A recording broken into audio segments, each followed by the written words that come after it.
Shalom, selamat pagi. Bagaimana kabarnya di minggu hari ini? Kita memasuki minggu pertama dalam bulan April, di mana kita merasakan sukacita, kasih Allah selalu nyata dalam kehidupan kita masing-masing. Marilah pada pagi hari ini kita memulai ibadah minggu. Meskipun kita tidak bisa berkumpul kembali di gereja, tetapi kita tetap bersukacita, merenungkan firman Tuhan, beribadah di rumah kita masing-masing. Marilah kita memulai ibadah pagi hari ini dengan memuji dan memuliakan nama Tuhan. Bapa, Engkau sungguh baik.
Terima kasih.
sepanjang hidupku. Besar setiamu, besar setiamu di sepanjang hidupku. Besar setiamu, besar setiamu di sepanjang hidupku.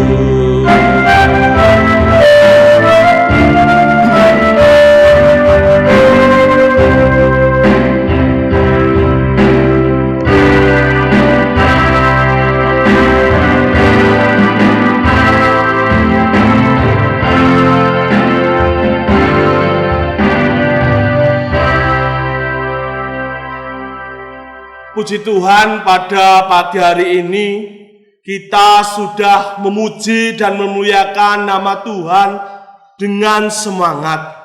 Semuanya itu untuk kemuliaan nama Tuhan. Bapak, Ibu, dan Saudara yang dikasihi dalam nama Tuhan Yesus Kristus. Sebelum kita merenungkan dan mendengarkan kebenaran firman Tuhan, terlebih dahulu, mari kita bersatu dalam doa. Mari kita berdoa. Tuhan Yesus Kristus, di pagi hari ini Tuhan, di minggu pertama di bulan April, kami merasakan kasih-Mu Tuhan, nyata kami rasakan setiap waktu Tuhan. Meskipun pada pagi hari ini kami belum bisa hadir dan berkumpul di rumah kudus-Mu Tuhan, di gereja-Mu Tuhan, tetapi kami tetap beribadah di rumah kami masing-masing Tuhan, dan kami tetap merenungkan dan mendengarkan firman-Mu ya Bapa. Tuhan, biarlah Engkau sendiri yang akan memberkati hamba-Mu ini Tuhan, di dalam menyampaikan kebenaran firman-Mu, dan apa yang keluar dari mulut hamba-Mu ini bukan kepandaian hamba-Mu, tetapi semuanya hikmat yang dari Engkau Tuhan, yang ada dalam hidup hamba-Mu ini Tuhan. Terima kasih Tuhan Yesus Kristus. Biarlah firman-Mu dinyatakan pada pagi hari ini. Haleluya. Amin. Bapak, Ibu, dan Saudara yang dikasihi dalam nama Tuhan Yesus Kristus, pada pagi hari ini untuk mendasari ibadah, firman Tuhan terambil dari kitab Matius pasalnya yang ke-21, ayatnya yang pertama sampai yang ke-11. Firman Tuhan yang harus kita renungkan dan kita dengarkan pada pagi hari ini, firman Tuhan terambil dari kitab Matius pasalnya yang ke-21, ayatnya yang pertama sampai yang ke-11. Beginilah firman Tuhan. Yesus dieluk-elukan di Yerusalem. Ketika Yesus dan murid-muridnya telah dekat Yerusalem dan tiba di Befage yang terletak di Bukit Zaitun, Yesus menyuruh 2 orang muridnya dengan pesan, "Pergilah ke kampung yang di depanmu itu, dan di situ kamu akan segera menemukan seekor keledai betina tertambat dan anaknya ada dekatnya. Lepaskanlah keledai itu dan bawalah keduanya kepadaku. Dan jikalau ada orang menegur kamu, katakanlah, Tuhan memerlukannya, Ia akan segera mengembalikannya. Hal itu terjadi supaya genaplah firman yang disampaikan oleh Nabi. Katakanlah kepada putri Sion, lihat, rajamu datang kepadamu. Ia lemah lembut dan mengendarai seekor keledai. Seekor keledai, beban yang mudah." Maka pergilah murid-murid itu dan berbuat seperti yang ditugaskan Yesus kepada mereka. Mereka membawa keledai betina itu bersama anaknya, lalu mengalasinya dengan pakaian mereka, dan Yesus pun naik ke atasnya. Orang banyak yang sangat besar jumlahnya menghamparkan pakaiannya di jalan. Ada pula yang memotong ranting-ranting dari pohon-pohon dan menyebarkannya di jalan. Dan orang banyak yang berjalan di depan Yesus dan yang mengikutinya dari belakang berseru, katanya, "Hosana bagi anak Daud. Diberkatilah dia yang datang dalam nama Tuhan. Hosana di tempat yang maha tinggi." Dan ketika ia masuk ke Yerusalem, gemparlah seluruh kota itu, dan orang berkata, "Siapakah orang ini?" Dan orang banyak itu menyaut, "Inilah Nabi Yesus dari Nazaret di Galilea." Bapak, Ibu, dan Saudara yang dikasihi dalam nama Tuhan Yesus Kristus, firman yang sudah kita baca, di mana di situ diberikan judul Yesus dieluk-elukan di Yerusalem. Ada satu cerita di mana cerita ini ada sebuah desa. Di sebuah desa akan kedatangan seorang pemimpin. Dan pemimpin itu adalah seorang bupati. Kedatangan bupati ini membuat kepala desa, membuat masyarakat yang ada dalam desa tersebut menyiapkan segala sesuatu yang dibutuhkan untuk kedatangan bupati tersebut. Ada yang menyediakan makanan, ada yang menyediakan minuman, dan lain sebagainya. Di mana semuanya itu akan diberikan kepada Bapak Bupati tersebut. Nah, datangan orang penting ini pasti disambut oleh orang banyak. Pada cerita yang sudah kita baca, di mana pada saat itu Tuhan Yesus datang ke kota Yerusalem untuk menggenapi apa yang telah tertulis di dalam kitab para nabi. Tuhan datang ke dunia, dia datang sebagai Raja Damai. Dia datang sebagai penebus dosa manusia, sehingga ia disebut sebagai Raja Damai. Lalu pertanyaan bagi kita sebagai orang-orang yang percaya kepada Tuhan, di saat Raja Damai itu datang kepada kita, apa yang harus kita lakukan sebagai orang-orang percaya di dalam menyambut kedatangan Raja Damai, kedatangan Tuhan Yesus? Yang pertama, dalam ayat 1 sampai yang ke-7 jelas bahwa dikatakan ketika Yesus dan murid-muridnya telah dekat Yerusalem dan tiba di Betfage yang terletak di Bukit Zaitun, Yesus menyuruh 2 orang muridnya dengan pesan, "Pergilah ke kampung di depanmu itu, dan di situ kamu akan segera menemukan seekor keledai betina tertambat dan anaknya, dan ada dekatnya. Lepaskanlah keledai itu dan bawalah keduanya kepadaku.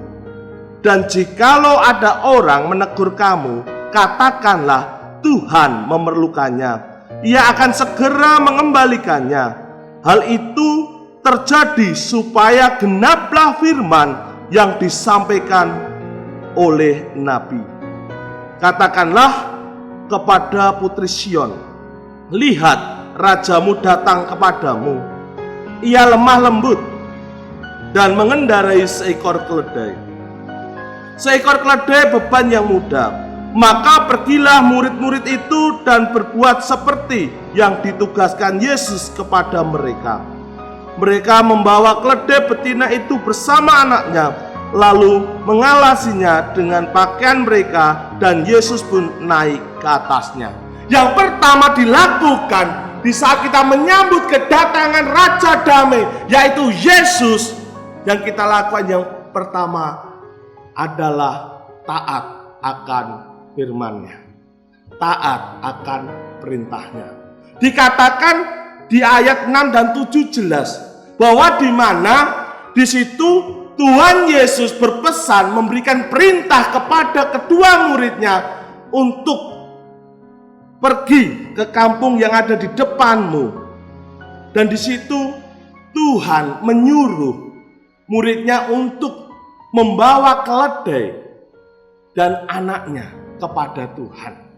Lalu respon dari murid-muridnya apa? Ayat 6 dan 7 jelas, maka pergilah murid-murid itu dan berbuat seperti yang ditugaskan Yesus kepada mereka. Mereka membawa keledai betina itu bersama anaknya, lalu mengalasinya dengan pakaian mereka, dan Yesus pun naik ke atasnya.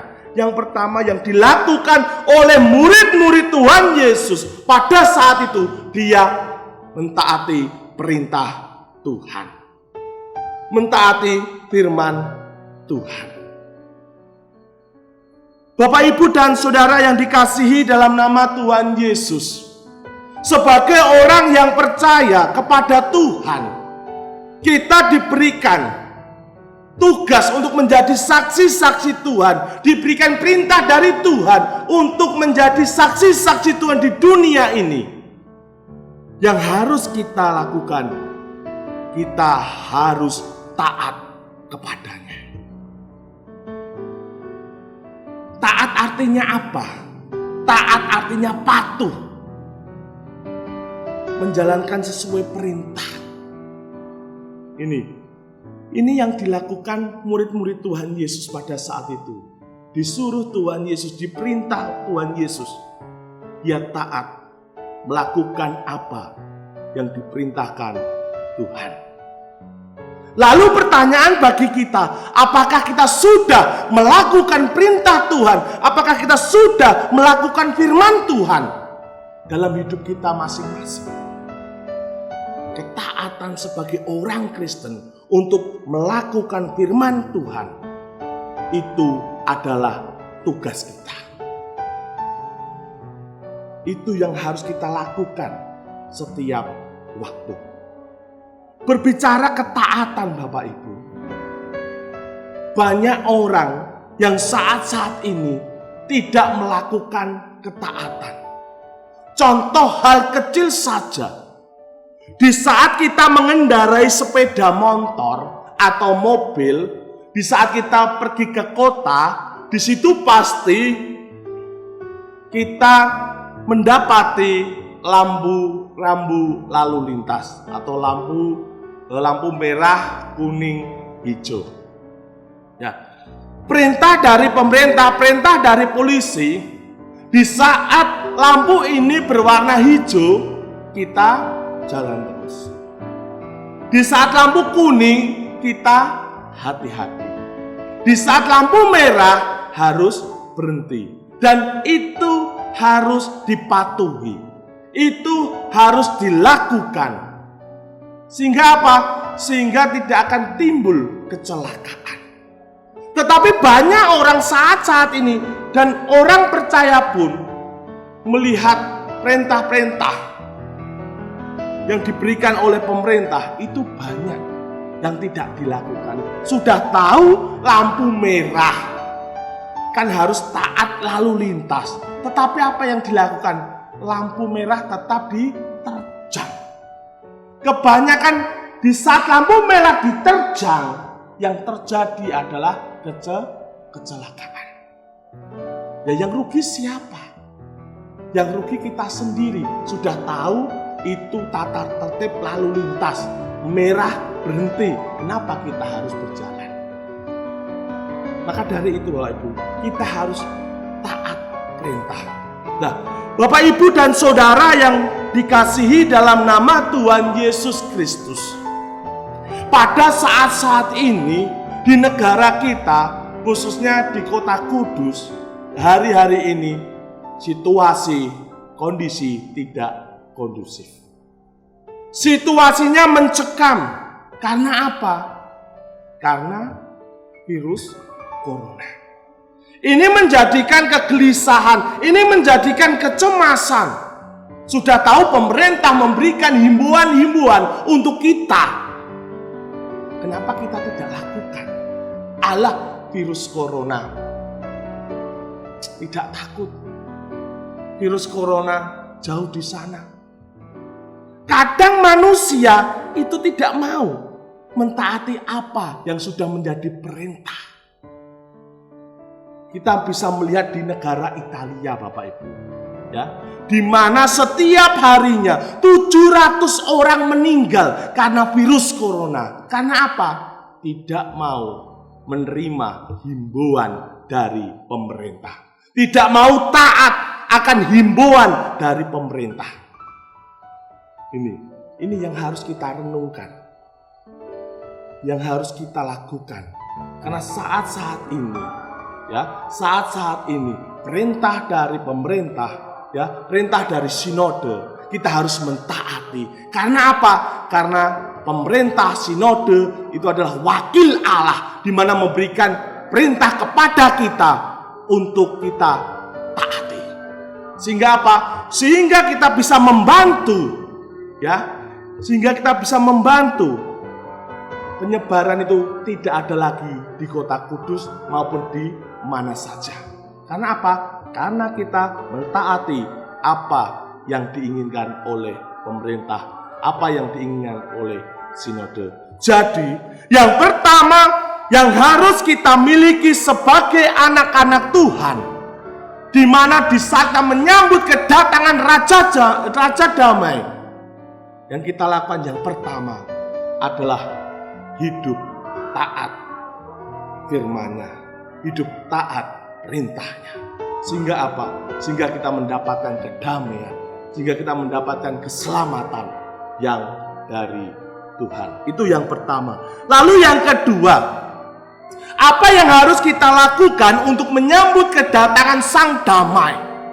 Ayat 8 sudah jelas. Dikatakan bahwa orang banyak yang sangat besar jumlahnya menghamparkan pakaiannya di jalan. Ada pula yang memotong ranting-ranting dari pohon-pohon dan menyebarkannya di jalan.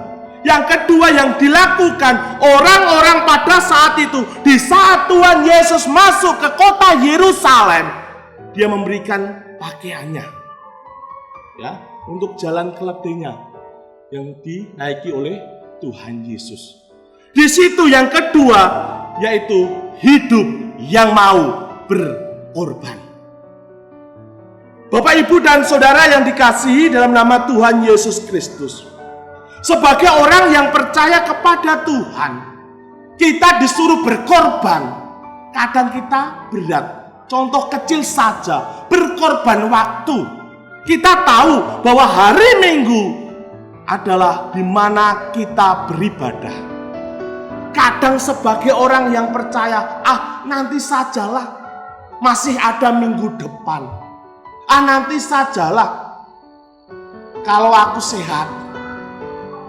Nah, kita Bapak Ibu sebagai orang yang percaya kepada Tuhan, dalam hidup kita harus mempunyai hidup yang mau berkorban. Ini karena apa? Karena jelas bahwa kedatangan Tuhan Yesus di kota Yerusalem, banyak orang di situ pakaiannya dilepas. Untuk apa? Untuk jalan keledai. Ini jelas, saya bacakan kembali. Orang banyak yang sangat besar jumlahnya menghamparkan pakaiannya di jalan. Ada pula yang memotong ranting-ranting dari pohon-pohon dan menyebarkannya di jalan. Ini menunjukkan sebuah pengorbanan untuk Tuhan. Lalu pertanyaan bagi kita, apa yang harus kita korbankan untuk Tuhan? Yang harus kita korbankan untuk Tuhan adalah hati dan hidup kita untuk Tuhan. Karena apa? Karena kita diciptakan sebagai orang yang percaya kepada Tuhan. Kita harus melakukan perintahnya. Kita harus berani berkorban untuk Tuhan. Karena apa? Kesehatan itu dari Tuhan. Rezeki dari Tuhan. Maka itu kita harus ingat Tuhan. Sebab apa? Kesuksesan, kedudukan, harta yang melimpah, semuanya itu dari Tuhan. Dan yang harus kita lakukan, kita berani tidak berkorban untuk Tuhan. Berkorban apa? Hidup kita. Kita serahkan kepada Tuhan di dalam menyambut datangnya Sang Raja. Ini. Yang kedua, Ibu, hidup yang mau berkorban. Hidup yang mau berkorban, Ibu, saya memberikan contoh. Saya di saat saya kuliah, saya hidup di asrama. Dan pada saat itu saya hidup di asrama bersama-sama dengan orang-orang yang bukan hanya dari Jawa saja. Ada yang dari Nias, ada yang dari Papua, ada yang dari Pontianak. Nah, mereka di saat hari Minggu, hari weekend, mereka tidak pulang. Dan saya pasti hari Senin sampai Jumat itu di kampus, dan Jumatnya pasti pulang ke Jepara. Nah, teman-teman saya yang dari luar kota ini kadang tidak dapat kiriman dari orang tuanya. Ya, kiriman untuk makan, untuk biaya-biaya yang dibutuhkan untuk kuliah dan setiap harinya. Nah, di saat saya kembali dari Jepara pulang ke Pati untuk kuliah, pada saat itu teman-teman saya yang luar kota ini dia membutuhkan makanan. Ia membutuhkan uang. Dan pada saat itu saya kembali dari Jepara, pulang ke Pati, Bapak Ibu dan Saudara. Pada saat itu saya membawa lauk ikan. Nah, ikan itu Bapak Ibu nantinya akan saya buat makan siang. Tetapi sesampainya saya di kampus, melihat teman-teman yang dari luar kota, yang dimana dia merasakan lapar dalam perutnya, saya tidak tega. Lalu apa yang saya lakukan? Saya memberikan nasi bungkusan saya memberikan lauk saya kepada teman-teman saya yang dari luar kota yang tidak pulang lagi. Kasihan. Meskipun nanti siang saya tidak makan. Yang pertama, di dalam menyambut kedatangan Sang Raja Damai, yaitu Yesus, yang kita lakukan adalah hidup dalam ketaatan. Yang kedua, kita hidup yang mau berkorban. Dan yang ketiga, hidup memuliakan Dia. Yang ketiga, hidup memuliakan Dia.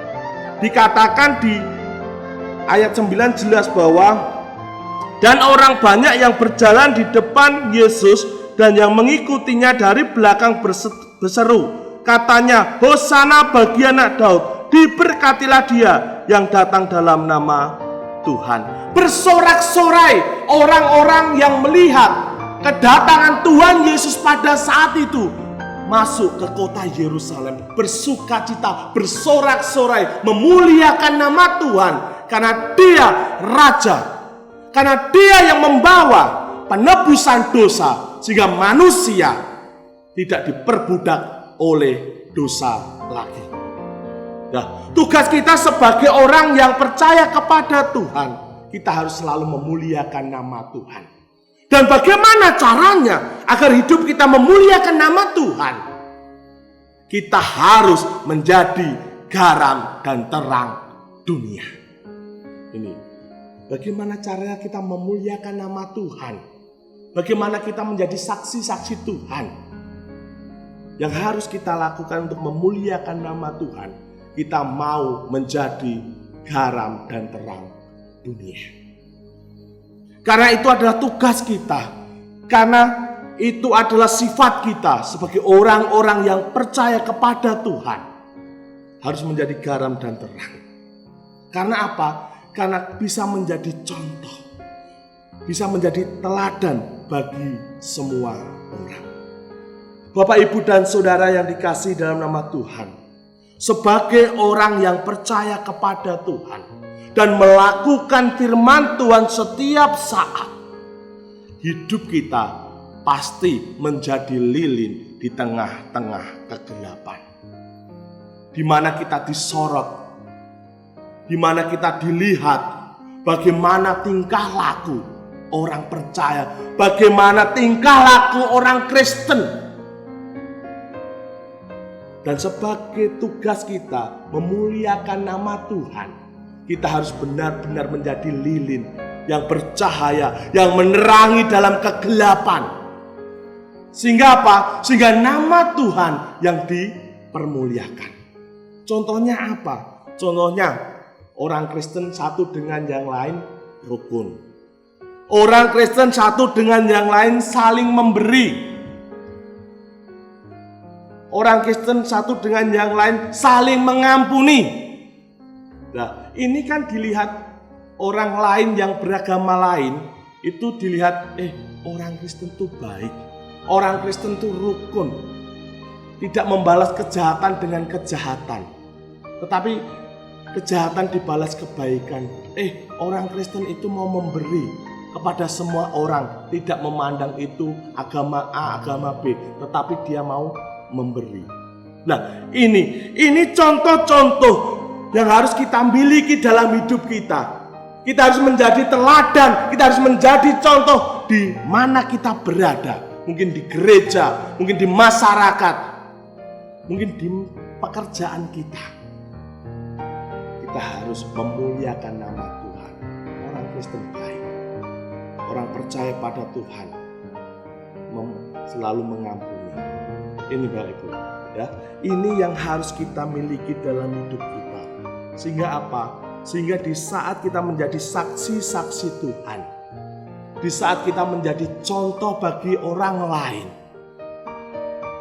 orang Kristen baik, orang percaya mau memberi, mau berkorban untuk sesamanya meskipun beda agama. Dan semuanya untuk siapa? Kemuliaan nama Tuhan. Maka dari itu Bapak, Ibu, dan Saudara yang dikasihi dalam nama Tuhan Yesus Kristus, melalui renungan pada pagi hari ini, kita diingatkan di dalam kehidupan kita, di dalam menyambut kedatangan Sang Damai, yaitu Yesus, yang harus kita lakukan dalam hidup kita. Yang pertama, hidup taat akan perintahnya. Yang kedua, hidup yang mau berkorban. Yang ketiga, hidup yang memuliakan namanya.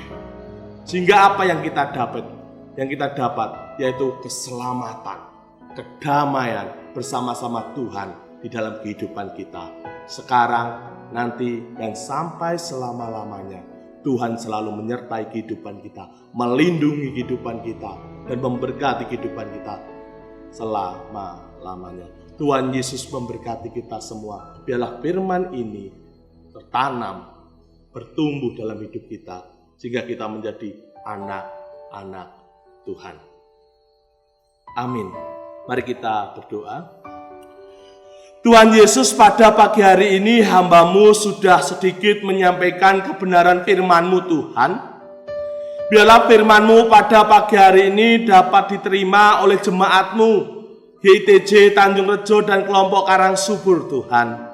Biarlah firman-Mu di mana di dalam menanti-nantikan kedatangan Raja Damai, yaitu Yesus, kehidupan jemaat-Mu hidup taat akan perintah-Mu Tuhan, hidup yang mau berkorban, dan hidup yang selalu memuliakan nama-Mu Tuhan.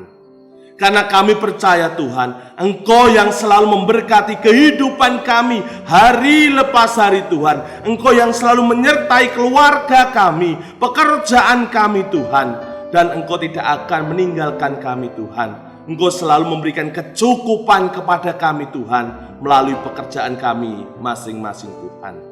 Tuhan Yesus Kristus, pada pagi hari ini kami berdoa untuk jemaat-Mu Tuhan, di induk maupun di kelompok Tuhan. biarlah penyertaan Tuhan, biarlah Tuhan sendiri yang akan memberkati seluruh jemaat-Mu di induk dan di kelompok Tuhan. Karena kami percaya perlindungan yang dari Tuhan nyata kami rasakan setiap saat Tuhan. Berkati saudara-saudara kami Tuhan, mungkin saat ini sedang mengalami sakit. Kami percaya Tuhan, jamahan Engkau Tuhan terjadi, kesembuhan terjadi, karena Engkau yang akan menjamah, Engkau yang akan memberkati saudara-saudara yang sedang sakit Tuhan. Melalui kuasa Tuhan, kesembuhan, pemulihan terjadi dan dirasakan seluruh jemaat-Mu Tuhan, yang tidak bisa saya sebutkan satu persatu Tuhan. Tapi Tuhan melihat seluruh jemaat-Mu Tuhan, yang sakit Tuhan sembuhkan, yang susah Tuhan hibur, yang jauh dari Engkau Tuhan, Tuhan tarik kembali dengan kasih-Mu Tuhan, sehingga jemaat-jemaat yang jauh dari Engkau Tuhan dapat ingat, terketuk hatinya Tuhan, bahwa Tuhan Yesus Kristus adalah juru selamat bagi kami Tuhan. Terima kasih Tuhan, di dalam nama Tuhan kami Yesus Kristus, Engkau memberkati kami semua, sekarang, nanti, dan sampai selama-lamanya. Haleluya. Amin. Bapak, Ibu, dan Saudara yang dikasihi dalam nama Tuhan Yesus Kristus, marilah sebagai orang percaya kepada Tuhan, kita mengimani pengakuan iman rasuli. 1. Aku percaya kepada Allah Bapa yang Maha Kuasa, Khalik langit dan bumi. 2. Dan kepada Yesus Kristus, anaknya yang tunggal Tuhan kita. 3. Yang dikandung daripada Roh Kudus, lahir dari anak darah Maria. 4. Yang menderita di bawah pemerintahan Pontius Pilatus, disalibkan, mati, dan dikuburkan, turun ke dalam kerajaan maut. 5. Pada hari yang ketiga, bangkit pula dari antara orang mati. 6. Naik ke surga, duduk di sebelah kanan Allah, Bapa yang Maha Kuasa. 7. Dan akan datang dari sana untuk menghakimi orang yang hidup dan yang mati. 8. Aku percaya kepada Roh Kudus. 9. Gereja yang kudus dan am, persekutuan orang kudus. 10. Pengampunan dosa. 11. Kebangkitan daging. 12. Dan hidup yang kekal. Amin. Mari kita pujikan Allah peduli.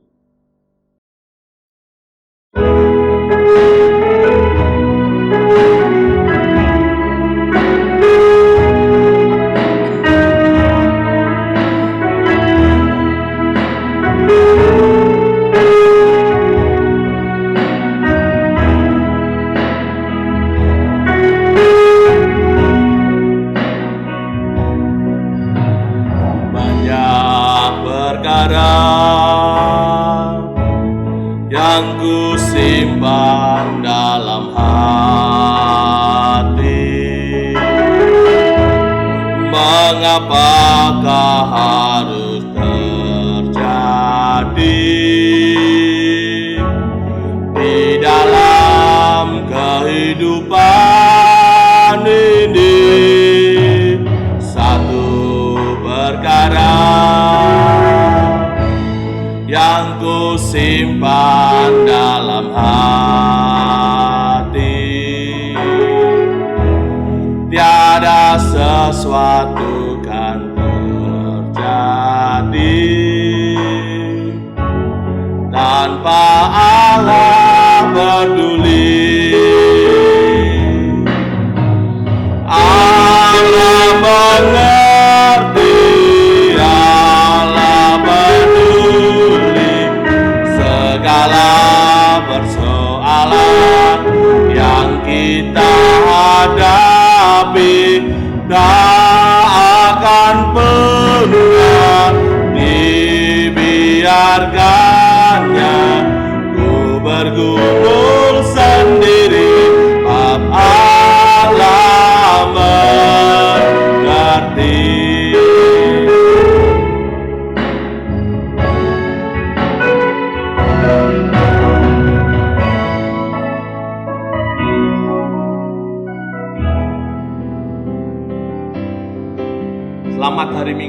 Yesus.